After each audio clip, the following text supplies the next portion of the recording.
Has anyone ever asked you a question that just stopped you in your tracks? Well, I'm making this video to answer one of those questions.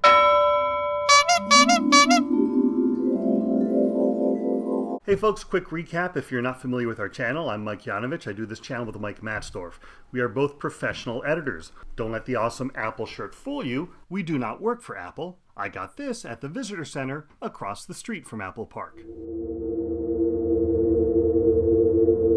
Matsdorf and I both live and work in LA in the film and TV industry. This is our career, and we've been reaching out to our fellow professional editors about why they should consider working with Final Cut on future professional projects.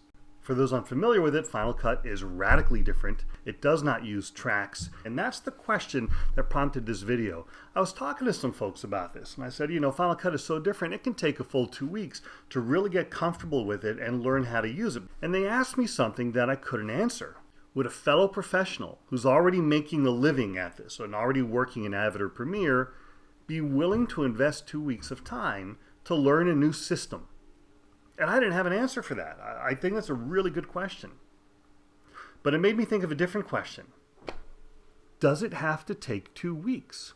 That's what this video is, a crash course for people who know how to edit already. We're not going to discuss the difference between an overwrite or an insert edit. You know this. It is strictly how to use the timeline in under 40 minutes. I'm going to go fast. If I go too quickly, just pause the video and continue when you're ready. We're going to break this down into very logical segments, go beginning to end. You ready to give this a try? Because we're starting now. I've got a whole scene here with all my dialogue. I've got text messaging above. I've got this thing that is disabled, so it's not showing, but I want it there as a backup in case the director wants to see it. I've got a whole bunch of voiceover underneath. I've got sound effects. I can just grab this and move it. And I can put it right there. I mean, how easy is that? So this is why you're learning this new way of working.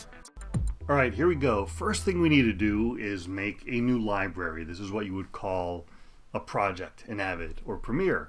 Here, new library. This is going to hold all your footage. I'm going to call it there we go. As soon as you make it, you have an automatic smart collection. We're not going to deal with that at all. We're going to ignore it for this crash course. Again, we are only doing how to use the timeline. Quick interrupt, bringing you an important message. I forgot to record this part, and I'm telling you now because otherwise you will hate me. Before you do anything else, go up to your preference menu in the upper left, go to import, and make sure you have leave files in place selected. That means when you bring in any footage, when you import your media, it is not going to actually be added to your library, which the other option does. So if you input 1 gigabyte of footage, it would make your library 1 gig larger. By using leave files in place, you're just going to point to where the footage lives, and it keeps the library much smaller. So do that now, and we'll keep going. And then we have to make a new sequence, go up to File, and create New Project. I know, for most of us in the editing world, project means the big thing, not the timeline. To avoid confusion, I'm going to call it a sequence from now on, but you do need to be aware that in Final Cut terminology, it's called a project, so you need to make a new one. Just use the automatic settings. Don't go into custom. I don't care what the frame rate you're using is or what resolution you're working in. Keep it automatic. It doesn't matter for our purposes. 7820, this is the event, what you would think of as a bin, but we need to load footage in here. So first thing we're going to do is import media. Make sure your event is selected. That is this icon over here, whatever it is called, doesn't matter. If your Smart Collection folder or your library icon are selected, you will not be able to import. So click on the event first. Then you can press the import media icon here or just drag everything over from your Finder. I don't care what you use. You're an editor, you have footage, right? Just drag it in. It can be home movies, it can be a project you're working on. I am loading footage of my cats and my brother's pets. And this is Matsdorf's cats, some vertical, some horizontal. This is it, this is what I'm loading in. Okay. The first thing we are going to spend time on, that we actually have to spend some time on, because I'm going to go really quickly through a lot of this, but we need to make sure you understand the magnetic timeline. So you've loaded in your footage. Make sure you're in list view so you're seeing your icons here. These are normal video clips. This is a still image. Cat with vacuum cleaner. Best friends? Not really. If you're in this view, if you're in your thumbnail view, just click this button right there to go back to list view. We're going to start here. Grab a clip, Doesn't matter what it is, I'm going to throw it in the timeline. So what you need to get first, what you need to understand is there is an imaginary magnet right here at the very beginning of the timeline.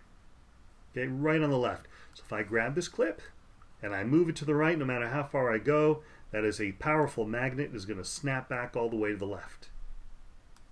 Okay? If I take a second clip, just going to drag it in. Sleeping cat, look at that. And I wake him up because I'm a jerk. So we got hiding cat, sleeping cat. If I move sleeping cat all the way to the right, it's going to snap back because that magnet goes through other clips. Now, if I want to move this clip, I'm going to zoom in so you can see a little bit more here. If I want to take this clip, move it to the right, keep snapping back. Hiding cat stays in the front. That is a powerful magnet. I have to move it past sleeping cat, and then when that happens, the magnet overpowers sleeping cat, moves it to the front, hiding cat becomes second. All right, we're going to do that again. So if you move it past, they swap places. Now some of you may have accidentally moved your footage above and it's kind of floating like this. Don't do that for now. We'll get there. Keep it here in the timeline for the moment. You're cheating. You're getting ahead of me. Third clip. Let's throw it in. Stairway kitty. Again, if I take the middle clip, the hiding cat, move it back, it's going to swap places with the stairway cat. If I take the first clip, move it to the end, the other two clips move to the left. That magnet here is going to keep sucking things to the left. No matter what I do, I can't move all the way back here. Can't move all. Yes, you can. Of course you can if you want to. We're not there yet. We're working on understanding the magnetic timeline. Stop getting ahead of me.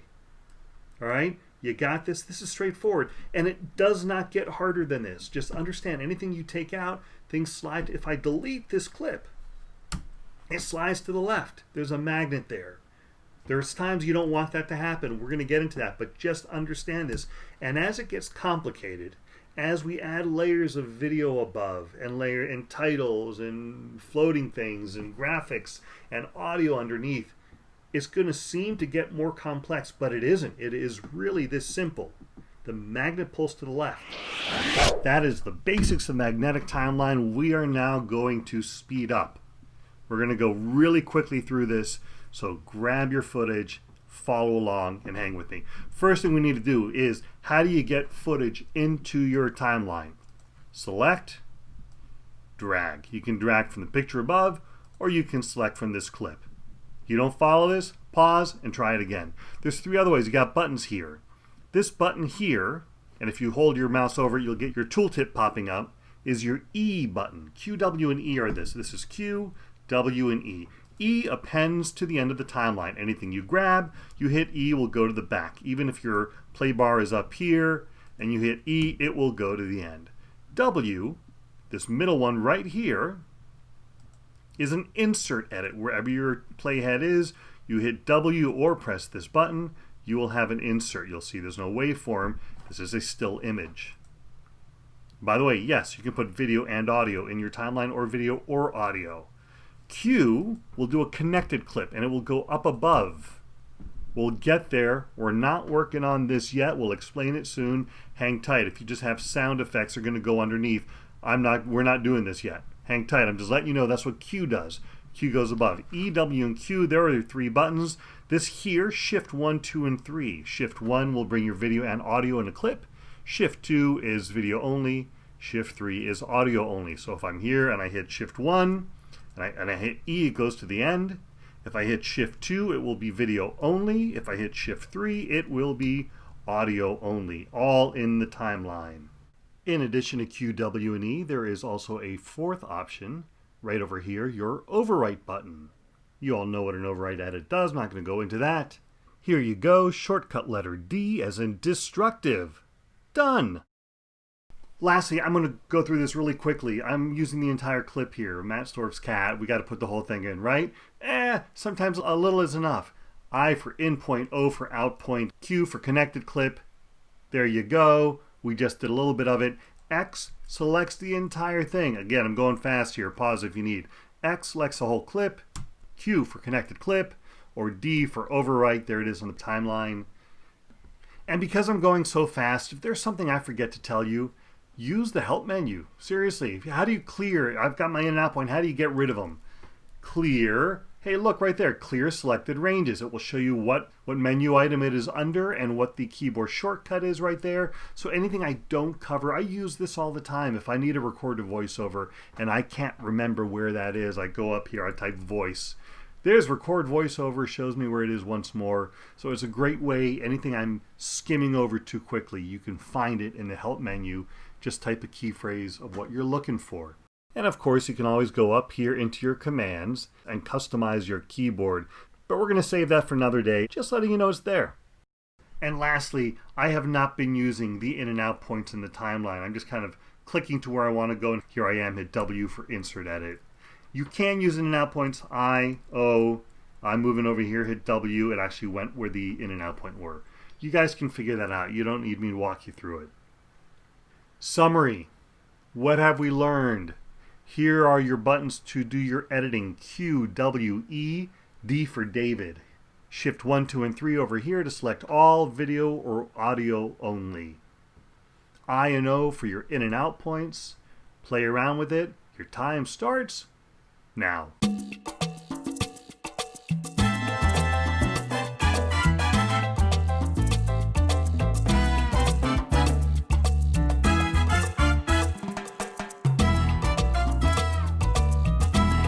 Great, we're back. How do you delete footage? Two ways. You select a clip, hit the big rectangular delete button on your keyboard. It goes away. The magnetic timeline closes everything up. The other option is to select it and hit Shift Delete. It will leave a clip behind. This here is called a gap clip. It works like any other clip in the timeline. You can move it around, you can trim it, you can extend it. The other way to get this to delete and leave a gap key, if you have an extended keyboard in between your main keyboard and your number pad, you'll have a series of small buttons like function and home and page up and down. There's a square, a small square delete key there that will also replace with a gap clip versus the large delete key that actually closes the clip up like so. And lastly, to hammer home the really obvious, you would have figured this out without me.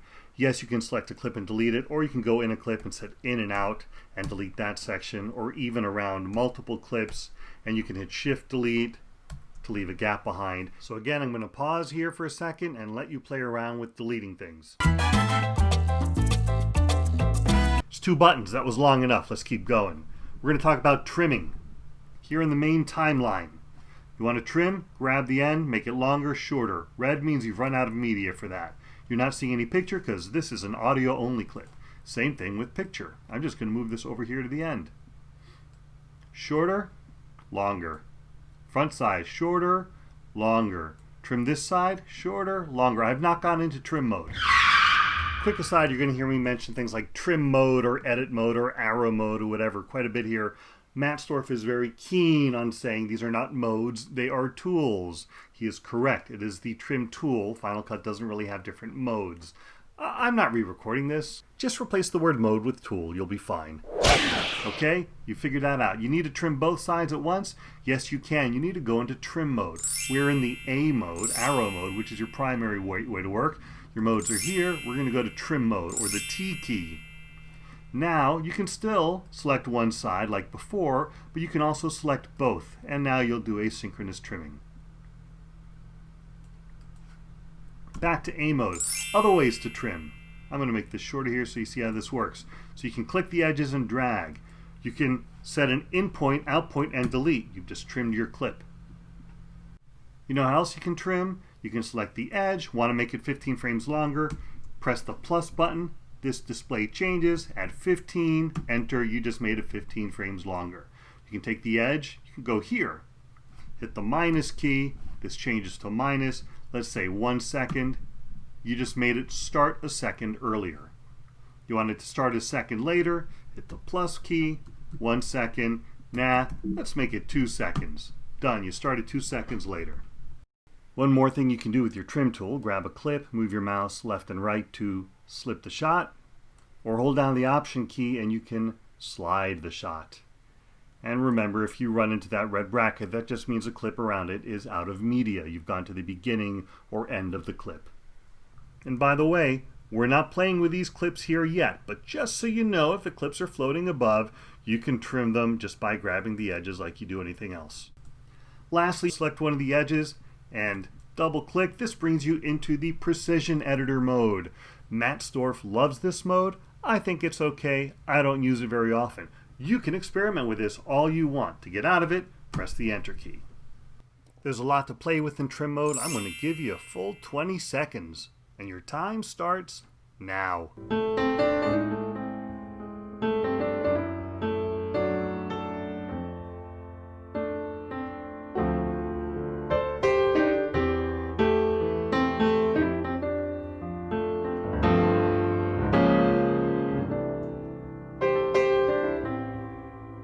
Hey, we're back. So guess what? You've been trimming for a few seconds or hit the pause button and trimmed for the past 2 hours because you really love how easy it is. But you're probably frustrated because you haven't been able to figure out how to do pre-lap or post-lap for audio, commonly known as a J or L cut. You want to see this? Piece of cake. 2 clips with audio. You want to trim but just the audio. Double click. This is your audio separated now. You can extend. Notice it moves out of the way. You don't need to worry about where it goes. You can even do it on this side. We're out of media, trim it shorter. When you're done, you can leave it like this or double click to bring it back. Note, you can't double click up here, not on the video, come down below where the audio is. That's how you do pre-lap and post-lap audio. You can do multiple ones at a time, and it works just like that. Of course, you can use the exact same technique to leave the audio edits where they are and trim your video separately. So double click to separate these, and you can trim either one side or the other, or use your trim tool to trim both sides simultaneously while your audio edit stays exactly where it is. Another way to work on this is with audio lanes. I'm letting you know those exist, but I'm not showing them to you yet. We're getting there. Now I want to show you another real-world example. I don't have the media drives attached, so all this footage is offline. Doesn't matter, but I'm showing you how to work with audio. When you're trimming this audio, as you see, you're just moving this one track. This can be multiple channels of audio. In fact, here, if you look up in the inspector tool, you can see what channels I'm working with. I got the boom, Joanne, Doc, and Luke. So I've got 4 channels of audio here. You can have far more. And you can always turn them on and off here if you want. Or if you want to do JL cuts, any kind of detail editing work here, right click, expand audio components. There you have everything separated. Notice I have the boom already shortened here. So even though you couldn't tell that when it was collapsed. And all this, when the media drives are in, you'll have waveforms here and you'll be able to see what's going on. But you can extend and collapse edits, and you can leave them like this all you want. Or if you want them out of your way, go ahead and collapse audio components. But this is how you can do detailed audio editing work if you have multiple channels in your one clip. Okay, play around with a little bit of pre-lap, post-lap, double click your audio, open it up and see what it looks like.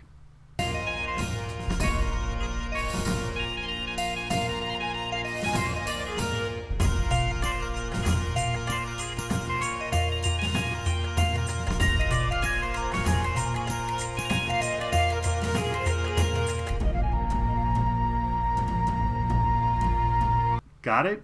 We're going to add some more audio. Go up here.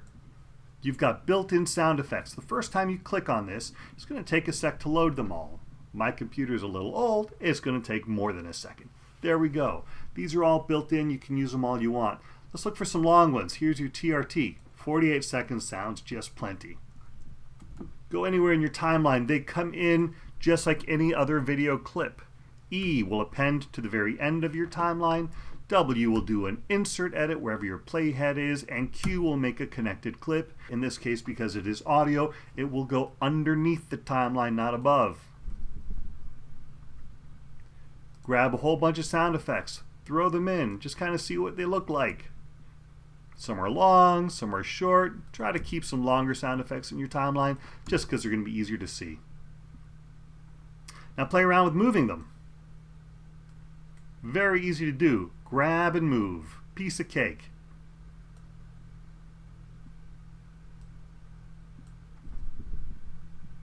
Notice if you move them underneath other clips in the audio, the other clips move out of the way, You won't overwrite anything by mistake. You've already learned how to trim. I hope you're trying to trim right here. Works the same way.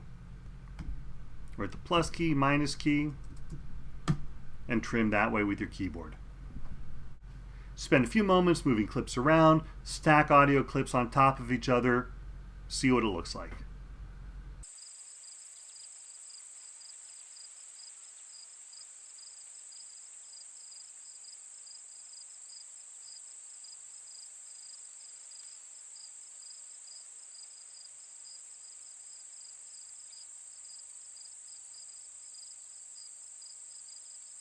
We're back.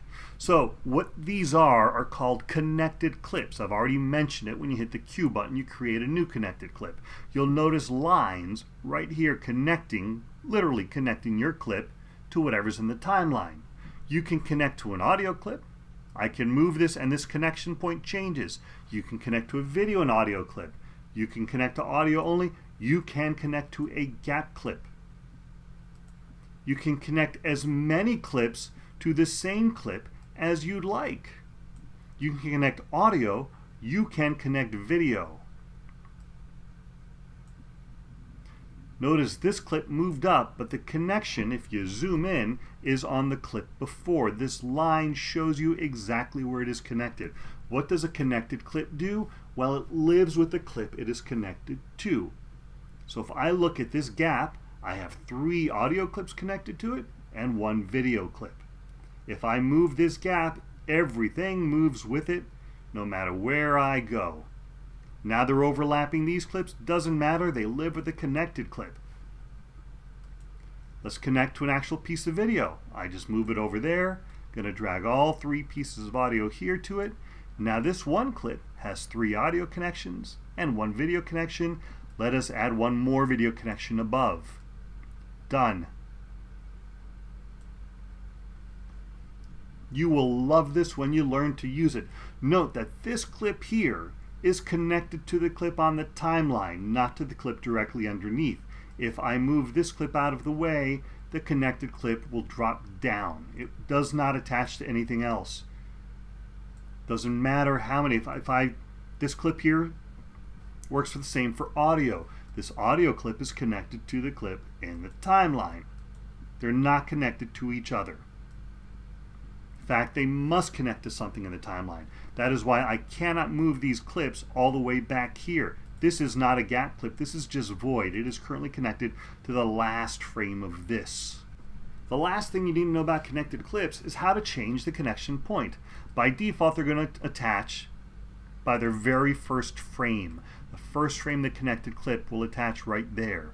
But I'm overlapping 2 clips. What if I wanted to attach here? By the way, if you trim this clip, play around with this. It's all going to make sense.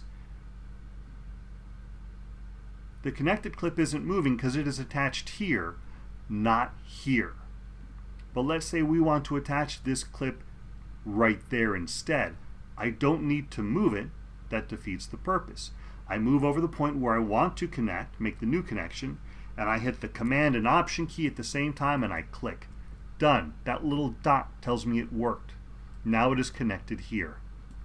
And trimming this, because I'm trimming this clip down here and it is moving this clip earlier to the left because of the magnetic timeline, this clip, which is connected to it right there, will move with it. If I change a connection point, again, Command, Option, click, and it's connected there, it is not connected to this clip anymore. It will no longer move with it. I can connect it to this 3rd clip instead. See that? Now we have one video clip above and some audio underneath. I'm going to connect this audio the same way. Command, Option, click. This now has all these clips connected to it. In fact, let's add a few more. Right there, done. They're all attached. If I trim this first clip, it pulls the 2nd clip, which pulls the 3rd clip, and all these clips that are connected move with it. And again, if I connect this top one to here, and I connect this clip, this farm clip to this right there, then when I trim, those 2 will not be affected. This one stays stationary and this one stays stationary since they are not. Ooh, Look at that, I screwed up. It's moving. Why is the farm clip moving? Because the farm clip is connected there, which is still being pulled by the magnetic timeline. But if I move this clip, it will only move the farm clip and not these other two. And if I trim to the right, the farm clip goes with it, but the other ones do not. One other important detail to know, we've already talked about deleting things from the timeline, but watch what happens if I delete this. You see that? All these other clips went with it. That is because if you delete a clip from the timeline, anything connected to it will also be deleted. You'll notice this clip stays when the other ones go. I'm undoing that because this clip is, even though it is overlapping, it doesn't matter. It is connected here to this clip. See? So deleting this won't affect it. If I hit Shift Delete or the alternate delete and leave the gap clip, notice the clip goes away, but all the connected clips stay. But because they have to be connected to something in the timeline, they're now connected to the gap. This should all make sense, but it will make even more sense if, that's right, play around with it now. So if you haven't muted this intermission, I'm clearly having fun just playing with all the different built-in title tools and just seeing what's there and joking around with it. Matt Stork wanted me to point out that these color changes are keyable. I actually keyed different background colors in this title. You can actually key color changes just like you would key any visual effect or attribute in Final Cut. Kind of neat. And that is a hidden tip between you and me. The people who muted the intermission aren't going to know that, so shh, don't tell them. They're coming back now. So you've messed with connected clips. Know that this is our track here in the middle. Everything above and below are called lanes. If you're going on a lane, if you're on a railroad track and you run into a train in front of you, boom, there it is. Your clip collision, they can't move past each other. If you are on a lane on the freeway and you move around and there's a clip in your way, you can change lanes and it will move out of your way. And yes, you can move clips with your keyboard. Period, moves to the right, comma to the left, hold the shift key down and you go from single frames to 10 frames. Okay, I said they're not really lanes, but they kind of are. I use that as an analogy because I think as an analogy it is very fitting. But note, Final Cut technically doesn't have video lanes. Anything floating above is just a connected clip, although they work like lanes, so we may as well call them that, right? But it is not official nomenclature. Also, audio does have lanes, but I haven't actually shown them to you yet. You will see audio lanes later. There is specific use in Final Cut, and I just want to make sure you understand the nomenclature, what is accurate, and what I am calling things unofficially because it makes sense. Similarly, the actual timeline is called the primary storyline, although I think timeline also makes perfect sense. Why primary storyline? Because there are secondary storylines. I haven't shown them to you yet. We'll get to them later. They're a bit more of an advanced tool. You need to get all this stuff down first. The next thing we need to work on is how to move clips in and out of the primary storyline. For instance, taking a connected clip and moving it down into the timeline, or vice versa, taking it from the timeline and turning it into a connected clip. How do you do that? Well, the easiest way to do it is click and drag and just move it up. Notice that works with the magnetic timeline. The gap will be closed. It will not leave a space where it was before. I'll show you again here. If I move this up, the gap closes, and these are now connected clips. I'm going to undo that. The other option is to right-click and lift from storyline. You're going to use this all the time, so learn the keyboard shortcut. Option, Command, and your up arrow. This will move it up and leave a gap. Same with video only, Command, Option, up arrow. An audio clip will move down because audio lives under the timeline. That's what we're used to. But even though it moves down, you're going to lift it from the storyline, so it's still Command, Option, and up arrow. You can move these around like any connected clip. To put them back in the timeline, you can drag right here to the beginning of any clip or the end of another. It will move everything else out of the way. So if you have connected clips here,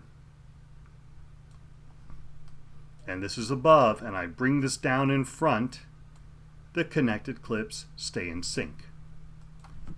If you want to move it down and not have anything change, say you want to overwrite a clip, use the opposite of what you did to lift from the storyline. Command Option down arrow. Now notice, because I went over a video and audio clip, it assumed I was taking this B-roll shot and moving it down, and it saved the audio underneath. This is a good thing. It's how you want it to work. If you don't want the audio, just hit the delete button. But let's undo all this and look at it again. If I bring it inside the gap, even though I'm in the middle, it can only go to the front or the back of the gap clip. There's the back, here's the front. I cannot bring it in the middle unless I overwrite to primary storyline, Option Command down arrow right here. Audio clips don't work quite the same way. You can still move it up here to the front of a gap or to the back of a gap. You actually cannot overwrite it to the primary storyline. That's not how audio only clips work. So if you really want it to be in there, just force it in there. But in general, you're going to have audio underneath your timeline, and it's designed like that on purpose. And you can override that. There are ways to get the audio directly in with the position tool. We haven't gotten there. I'm saving that for later. So if you really have a hankering to force the audio in there, I'll show you how in a few. If this is B-roll and you don't want the audio from the B-roll to be heard, just lower the levels right there. There's other ways to detach the audio permanently, but we're not going to get into that. We're going to keep things simple. All right, you know the drill. Play around with moving things in and out of the timeline. We're going to keep this one quick.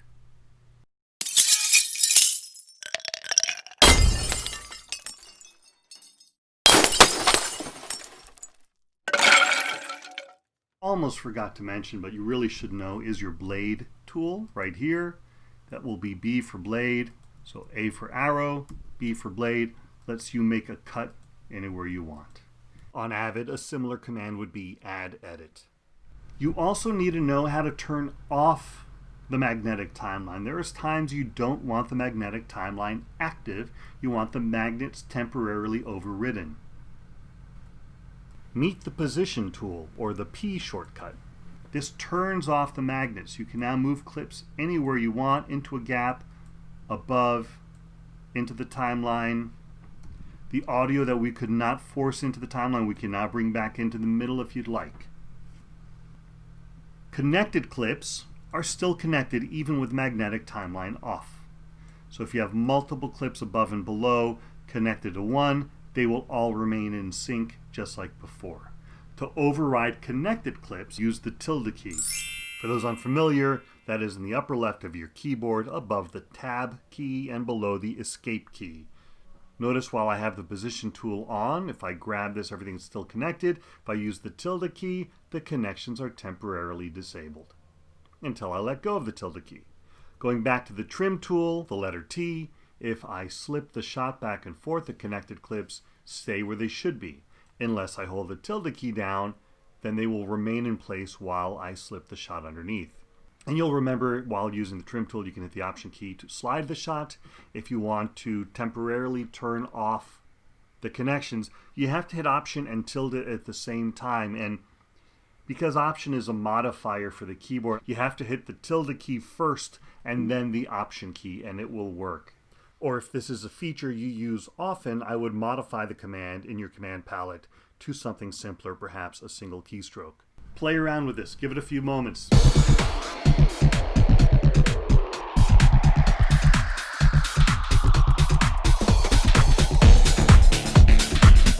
Okay, you really have the basics of the timeline. You have enough to play around with right now.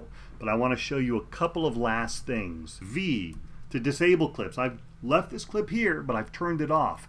You can also see that right here if you right-click the clip. If you want to lower audio levels, just grab here and lower, grab here and raise. And if you really want to organize your audio, if you want to see things a little clearer than this, I promised you I'd show you audio lanes. Go to Index. Make sure you're not in clips, but go over to Rolls. Show audio lanes. This is as close to track as it gets. You can see your dialogue up top. This is your effects channel. Shows you right here what they are. If you take a clip and change it to music, I'm going to right click, assign audio roles. This is how you tell clips what they are, and change it to music. We're going to pretend this is a music track. You will see music down here underneath. And while we're here, please be aware you can select a clip and hit Option S. That will solo the clips, the only one you're hearing, or pick multiple clips and hit Option S. You will only hear those. As you can see, everything else is grayed out. You wouldn't hear that audio. And if you need to know where that is, it is up here under the clip menu. There's way more to talk about when it comes to roles, but this is a crash course, broad overview.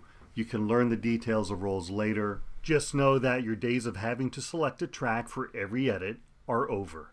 If you want to do a deeper dive, check out some of our other videos. We do discuss roles elsewhere. But for now, let's take this from the theoretical and move it into practical and have you start playing around with some more footage. Go!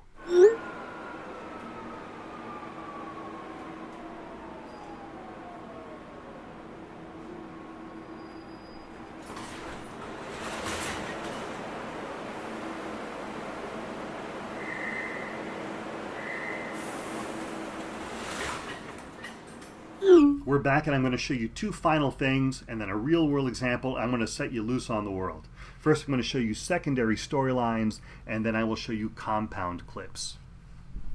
A secondary storyline is a fancy way of making a second magnetic timeline to keep things organized or keep them locked together. So I have my footsteps and my farm here, and I want these together. I'm going to turn off audio lanes to make this a little easier to visualize. And I want these to be on a secondary storyline. I will select both, right click, create storyline.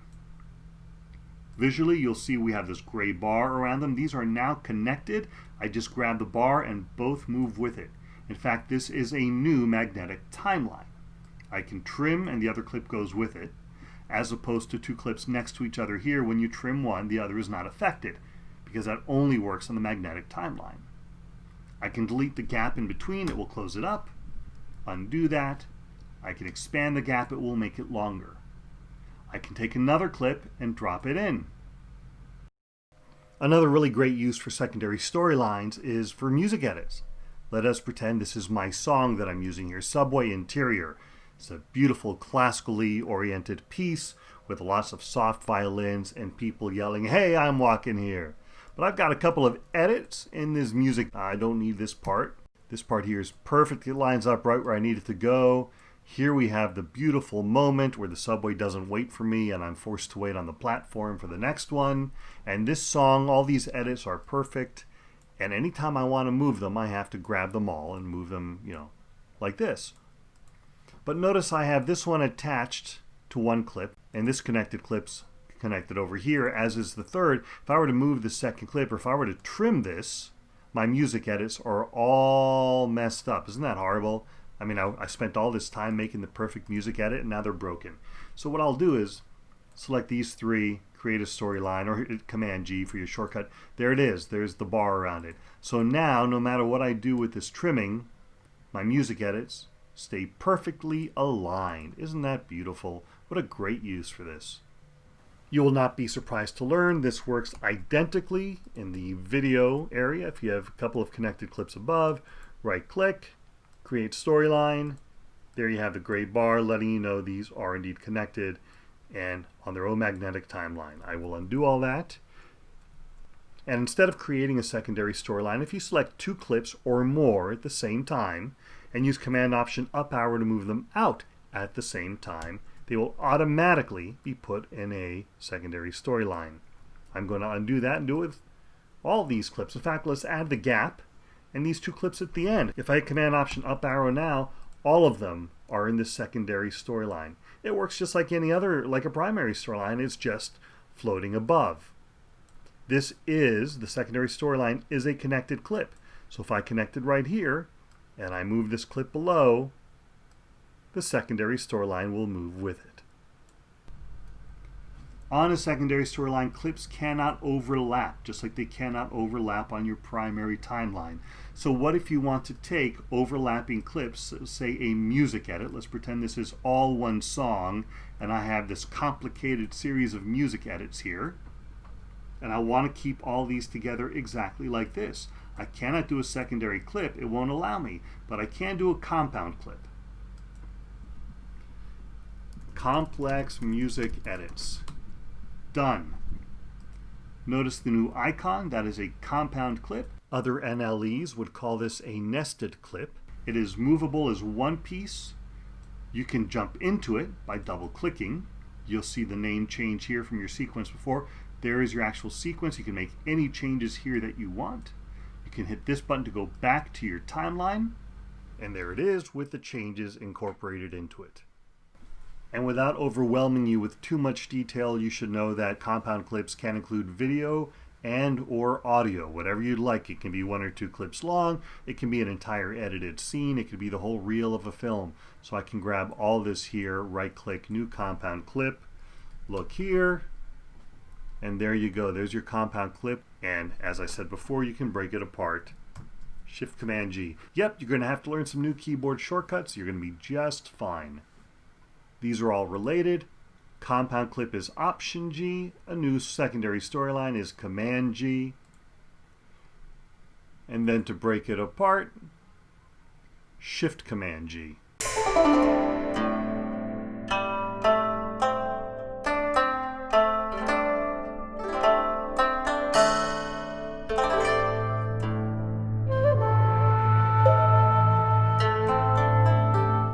That's it. What'd you think? 40 minutes, like I promised, right? I hope you can see the advantages of working this way, of not having to deal with tracks. And hi, Kitty. One of my cats is here. You probably recognize her from the footage. Hold on.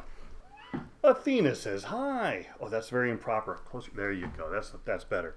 I hope you can appreciate the advantages of working this way, of not having to deal with tracks, which just slow you down. It's a quicker editing system. It's going to take you a while to get used to, but this should have gotten you started off on the right foot. As mentioned before, Mike Mastorf is doing a companion video to this one where he edits a scene from beginning to end using Final Cut and walking you through his steps and why he's using what tool he's using. So you can watch that first and jump here, or if you haven't watched it yet, that should be your next video. Go check it out. Any questions, put them in the comments below. We're going to try to answer all of them. We may end up doing a video in the future answering as many questions as we can. Hope you enjoyed it. Hope you learned something. Please hit the like button, the subscribe button if you want more videos like this, if you want to see more about how Final Cut is used in a professional work environment. And we'll see you next time.